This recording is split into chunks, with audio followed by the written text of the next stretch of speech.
आशीर्वाद अन्यायी सत्ता से लड़ने के, आशीर्वाद वो सत्ता जो जाति देखकर जुर्म करती है, वो सत्ता जो उत्तर प्रदेश में एक अन्याय का पर्याय बन गई है, ऐसी सत्ता को उत्तर प्रदेश से बेदखल करने के लिए आपका आशीर्वाद प्रभु कृष्ण की धरती पर लेने के लिए आया और एक नहीं अनेक घटनाएं कहां से शुरू करें और कहां खत्म करें। पिछले 4 महीनों में 14 मुकदमे मेरे ऊपर लिख दिए। 14 मुकदमे किसी माफिया पे नहीं लिखे।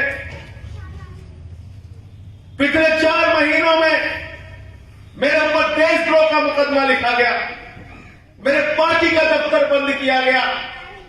मैं देवेंद्र मिश्रा जी के घर से लौट रहा था, जो 3 बार के लोकप्रिय विधायक थे, उनके परिवार से मिलकर लौट रहा था, तो मुझे रास्ते में गिरफ्तार किया।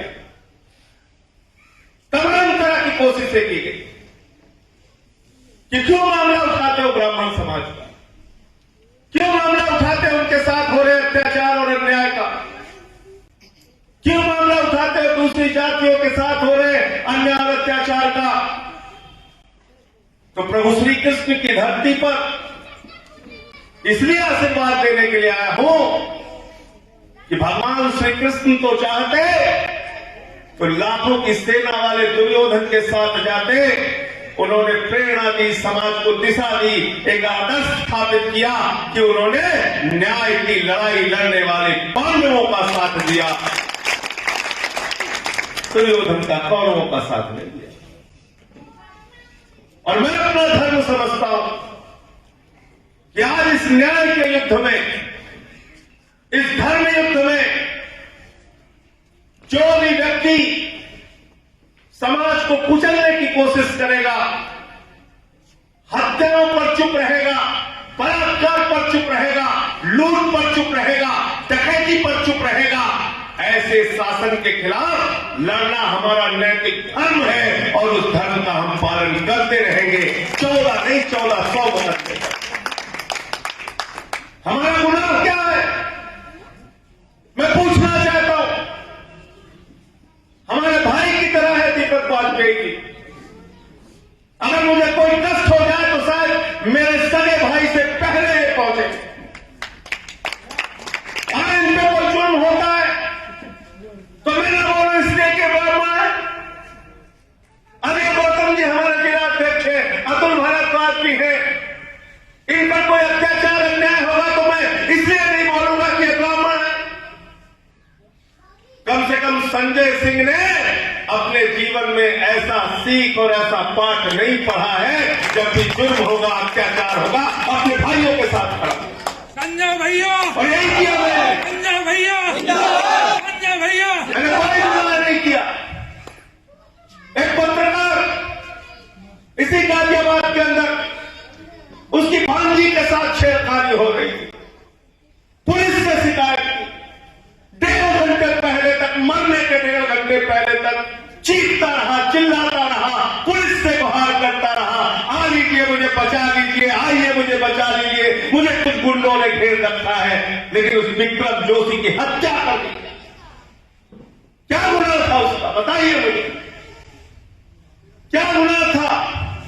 3 बार के लोकप्रिय विधायक देवेंद्र मिश्रा जी का, जो जनता के बीच में एक लोकप्रिय विधायक थे, उनकी हत्या कर दी गई पुलिस की मिलीभगत से।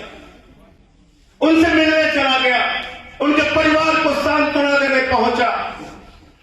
प्रयागराज के अंदर ब्राह्मण परिवार के 4 लोगों की गला काट के हत्या कर दी गई। यह मेरा गुनाह है कि मैं उनके दुख दर्द में शामिल होने के लिए चला गया। क्या गुनाह है मेरा? पत्रकार शुभमणि त्रिपाठी की हत्या हो जाती है। विक्रम त्यागी का अभी तक अपहरण हुआ, उसका पता नहीं चला। व्यापारी इंद्रकांत त्रिपाठी, उससे रंगदारी मांगता है, कोई और नहीं, पुलिस अधीक्षक रंगदारी मांगता है, 5 लाख की रंगदारी मांगता है। जब पैसा वो देने के लिए नहीं, उसके पास नहीं होता है, अपील करता है मुख्यमंत्री से, मुख्यमंत्री जी अपने एसपी से मुझे बचा लीजिए। एसपी आपका मेरी हत्या कर सकता है, लेकिन उत्तर प्रदेश का मुख्यमंत्री कुंभकर्ण की नींद सोता रहता है और इंद्रकांत त्रिपाठी की हत्या हो जाती है। रायबरेली के अंदर 4 ब्राह्मणों को जला के मार दिया जाता है। राजेश्वर पांडे को वकील गोरखपुर के अंदर उनकी हत्या कर दी जाती है। प्रतापगढ़ में 2 लोगों को कुल्हाड़ी से काट के हत्या कर दी जाती है। कितने गुनाह बताओ। झांसी के अंदर 3 लोगों की हत्या कर दी गई, जलाकर हत्या कर दी गई, और अब तक कुल 500 लोगों की 3 साल में हत्या हुई है। 500 ब्राह्मणों की हत्या हुई 3 वर्षों। मैं पूछना चाहता हूं मुख्यमंत्री जी, आपसे पूछना चाहता हूं और आपको जवाब देना पड़ेगा इस बात का कि वो 12वीं में पढ़ने वाला प्रभात मिश्रा, जिसके खिलाफ एक मुकदमा नहीं दर्ज था, एक मुकदमा, उसकी मां पूछ रही है, उसका परिवार पूछ रहा था, जो उसकी पुलिस वालों से तुमने हत्या करवा दी। आज जब मैं यहां पर बोल रहा हूं, 2 दिन पहले पप्पू वाजपेयी इसी घाटकपुर कानपुर के अंदर उसकी पुलिस वालों ने हत्या कर दी। इतना अपराध, इतना जुर्म, इतनी जाति, और आप चाहते हैं कि उसके बाद हम सोते रहे, चुपचाप रहे? ऐसा बिल्कुल नहीं होगा आदित्यनाथ जी। मैं कहना चाहता हूं 14 नहीं 1400 मुकदमे लिख दो। ब्राह्मणों की जो हत्याएं हो रही हैं, जो उनके साथ घटनाएं हो रही हैं, उन पर बार बार बोलता हूं। मैनपुरी में नवोदय में पढ़ने वाली ब्राह्मण परिवार की एक बच्ची के साथ रेप की घटना नहीं न्याय मिला, नहीं न्याय मिला रायबरेली के मामले में, नहीं न्याय मिला इंद्रकांत त्रिपाठी के मामले में। आदित्यनाथ तिवारी, जो आदित्य नारायण तिवारी, जो बीजेपी का वर्कर था, उसकी हत्या हो गई, आज तक न्याय नहीं मिला। उसकी बहन अनशन पर बैठी तो उसको कहा सीबीआई इंक्वायरी कराएंगे, कुछ नहीं किया। आप मुझे बताइए, इतना जुर्म इस योगी के राज में, इस ढोंगी के राज में उत्तर प्रदेश के ऊपर, ब्राह्मणों के ऊपर किया जा रहा है उत्तर प्रदेश में, इसके खिलाफ हमें चुप नहीं रहना है, बल्कि पूरे उत्तर प्रदेश में ऐसे सम्मेलन और कार्यक्रम आयोजित करके समाज को जागृत करना है। और जिस समाज ने इनको सिंहासन पर बैठाया, इनको सिंहासन से खींचने का काम भी वही समाज के लोग हैं। 80% से ज्यादा ब्राह्मणों ने पिछली बार वोट दिया भारतीय जनता पार्टी। 80% से ज्यादा। वोट भी लेते हो, नोट भी लेते हो, आशीर्वाद भी लेते हो, और उसके बाद गले काटने का काम करते हो, हत्याएं करवाने का काम करते हो, इनकाउंटर करवाने का काम करते हो। मैं पढ़ रहा था 75 में से 20 ब्राह्मणों की हत्याएं हुई हैं फर्जी इनकाउंटर के नाम पे। ऐसी तमाम घटनाएं हुई हैं। विवेक तिवारी का नाम याद होगा आपको, लखनऊ में क्या गुना था? अपनी गाड़ी लेके घर जा रहा था, उसको गोली से मार दिया। पप्पू वाजपेयी का जिक्र भी आशुतोष पांडे जी ने किया, क्या गुना था? उसको गोली मार दिया। और भाजपा का विधायक क्या कहता? भाजपा का विधायक कहता है इस बार विधानसभा में कानून बनना चाहिए, ब्राह्मणों का जीवन बीमा कराया जाए। इसका मतलब भाजपा वाले खुद मान रहे कि ब्राह्मणों की तो हत्याएं होंगी, उनको थोड़ी बहुत राहत देने के लिए उनका जीवन बीमा करा। ये मजाक हो रहा है उत्तर प्रदेश। अब ब्राह्मणों की जीवन बीमा करा के उनकी हत्याएं करवाना चाहते हैं। एक इनके भाजपा के विधायक है देवमणि द्विवेदी, उन्होंने पूछा कितने लाइसेंस मिले, कितने लाइसेंस रद्द हुए, कितने लोगों की हत्याएं हुई। भाजपा के अंदर 1-2 नहीं, आदरणीय गुरुजन यहां पर बैठे हुए हैं, 58 विधायक भारतीय जनता पार्टी में ब्राह्मण समाज से। क्यों नहीं बोलते आप लोग? क्यों नहीं सवाल करते आप? चीफ मिनिस्टर ब्राह्मण समाज से हैं दिनेश शर्मा जी, 8 मिनिस्टर ब्राह्मण समाज से हैं, 58 विधायक ब्राह्मण समाज से हैं। आपकी आवाज बंद क्यों है? मैं पूछना चाहता हूं। आम आदमी पार्टी हम सभी उन भाजपा के ब्राह्मण विधायकों से भी सवाल करेंगे, पूछेंगे कि आखिर तुम ब्राह्मण हत्याओं पर और उनके ऊपर हो रहे अत्याचार पर खामोश क्यों हो और वोट किस मुंह से मांगने के लिए आओ? किस मुंह से समर्थन मांगने आते? किस मुंह से तुम्हें समर्थन चाहिए? आज ये हालत कर दी है।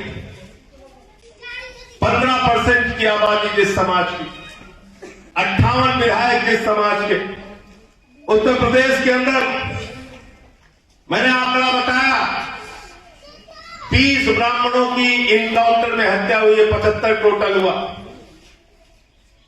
आज उत्तर प्रदेश के अंदर ब्राह्मण समाज के लोगों के मन में आक्रोश है, गुस्सा है, नाराजगी है। वो इस सरकार से, इस सत्ता से, इस आदित्यनाथ के राज से दुखी है, पीड़ित है। उनको न्याय देने वाला कोई नहीं। उनकी न थाने में सुनी जाती है, न पुलिस वाले सुनते हैं। मैंने बता दिया एक बार आंकड़ा कि 39 जिलों में सभी टॉप ऑफिसर्स एक समाज से हैं, 46 अधिकारी। उसमें आईजी भी है, डीएम भी है, एसपी भी है। मैं ये कहना चाहता हूं, हमें अब जातियों की सरकार नहीं चाहिए, हमें उत्तर प्रदेश में 24 करोड़ जनता की सरकार है। तो सरकार सबके लिए काम कर सकती है, जिसका जिक्र भी गुरु जी कह रहे थे कि राजा को सबके साथ न्याय करना चाहिए। तो लोकतंत्र में हमारे अभिभावक के रूप में मुख्यमंत्री को काम करना चाहिए। मुख्यमंत्री सबका होना चाहिए, सबके लिए काम करने वाला होना चाहिए। लेकिन आज उत्तर प्रदेश के अंदर एक के बाद दूसरी, दूसरे के बाद तीसरी घटनाएं रुकने का नाम नहीं लेती।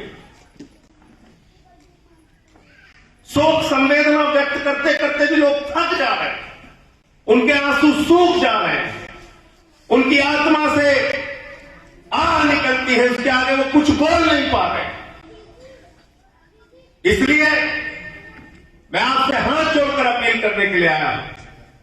अभी एक छोटी सी शुरुआत इस मथुरा की धरती पर, वृंदावन की धरती पर, प्रभु श्री कृष्ण की धरती पर हुई है। इस कारवां को, इस अभियान को पूरे उत्तर प्रदेश के अंदर जगह जगह पे करना होगा। और मैं आप लोगों से भी निवेदन करूंगा कि हर उस स्थान पे आप आइए, लोगों को जागृत कीजिए। और ये जो सत्ता बेलगाम हो गई है, ये जो सत्ता, ये जो आदित्यनाथ ढोंगी जो है, जब ये अपने गुरूर और अहंकार में बिल्कुल आपकी बात सुनने के लिए तैयार नहीं है, इसके खिलाफ सबको लामबंद करके, एकजुट करके इनको देश की सत्ता से, उत्तर प्रदेश की सत्ता से बेदखल करना है। और 2022 नेशनल दस्तक की आपसे गुजारिश है कि अगर इसको बचाना चाहते हैं तो नेशनल दस्तक को सब्सक्राइब करने के लिए रेड कलर के सब्सक्राइब बटन को दबाएं, फिर बेल आइकन की घंटी दबाएं। नेशनल दस्तक को बचाने के लिए बहुत जरूरी है कि हर खबर को शेयर करें, लाइक करें, कमेंट जरूर करें।